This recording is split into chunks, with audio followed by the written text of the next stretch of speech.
Hi, I'm Diana, and I'm American. I speak very loudly. I cannot locate Portugal on a map, and I eat McDonald's every other day. I also carry a gun everywhere I go. At what point did you realize the information I was sharing is actually not true? Some of you may have been laughing, but these are all questions that people at this astute institution have asked me. I'm used to being put into boxes. We all are. We box people by where they're from, what they look like, what they believe, what happened to them. We don't even notice that we're restricting ourselves from knowing the full person in front of us. When I was 7 years old, my mom died. Feel how cold the room just got. She left 4 kids behind, and suddenly I understood death before I could read. In this moment, do you feel differently towards me? Do you feel guilty for having assumed otherwise?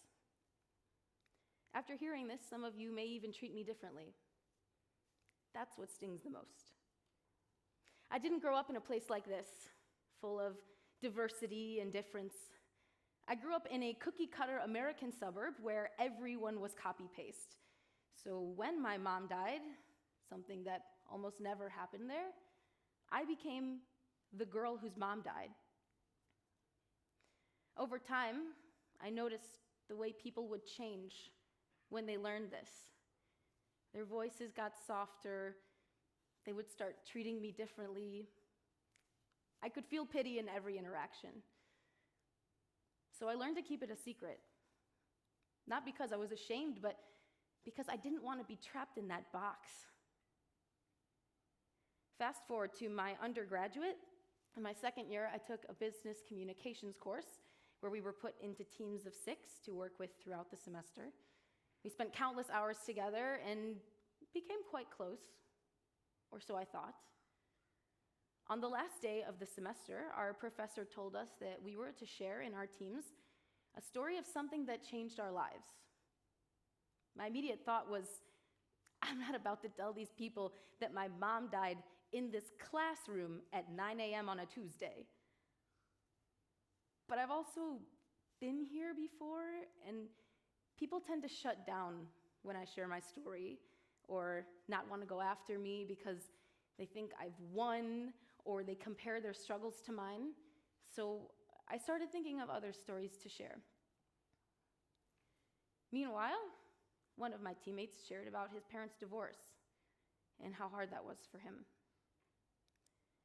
The next teammate shared that he came out as gay to his family and his father didn't accept him.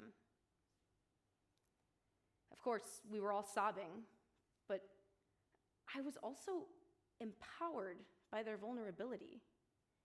In a way, they were giving me permission to do the same. I hadn't told my story to even my closest friends in college who I'd known for over a year, but if they were able to break down those walls, then so should I. So I told my story. And as usual, there was no movement when I finished, and I could feel the pity. At the end of that class, I stayed behind to speak with my professor. Turns out she overheard my story, smiled, and said to me, "Thank you for sharing." I nodded, of course, and without breaking her smile, she said, "At least you didn't lose both parents. I had a student who lost both parents in a car accident." I sat there in shock for a moment, thinking, did she just call me lucky after telling her my mom died? No one's done that before. And from a communications professor, nevertheless, I left the room feeling super strange. It wasn't until later I realized this was the first time in my life that someone didn't look at me differently after hearing my story.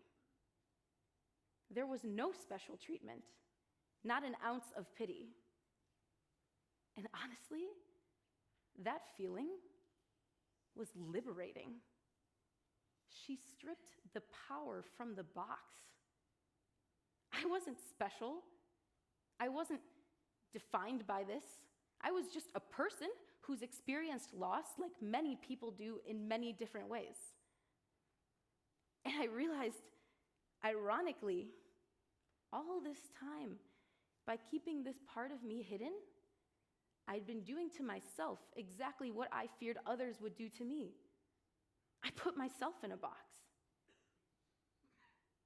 And the truth is, we all do this. Maybe you're the shy one, the divorced one, the immigrant, the rich kid, the poor kid. We take one chapter of our lives and we let it become the headline. And once we do that, we start editing ourselves. We don't speak up. We don't change, not because we can't, but because we don't think people will let us. We're preventing ourselves from forming true connections. That's the real cost of living in a box.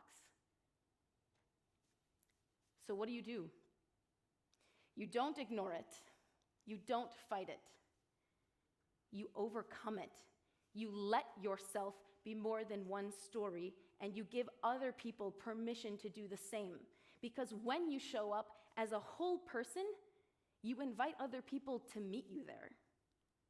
When I first arrived at ESA, can you guess the first thing people said to me when I told them I'm from the United States? I'll give you a hint. They were not asking about my hobbies or life experiences. It was, so how do you feel about Donald Trump? They inevitably opened a box just waiting for me to jump in. So instead of getting in the box, I asked, why do you ask? And suddenly, the interrogation turned into a conversation. They shared their views on American politics, but also their values, their fears, their passions, and I shared mine. And by the end of that conversation, the box disappeared. We were just two people trying to understand each other's worlds a little bit better. And sometimes the box makes us feel safe. But the real power is in taking the risk to step outside and encouraging others to do the same. Only then can we form true connections. So today, I will say it out loud. Hi, I'm Diana, and I'm American. When I was 7 years old, my mom died. I also love theater and traveling and meeting new people. You are more than one story. So is everyone else. And every time we choose to forego the boxes we put others and ourselves in, we build a bridge to true connection. Thank you.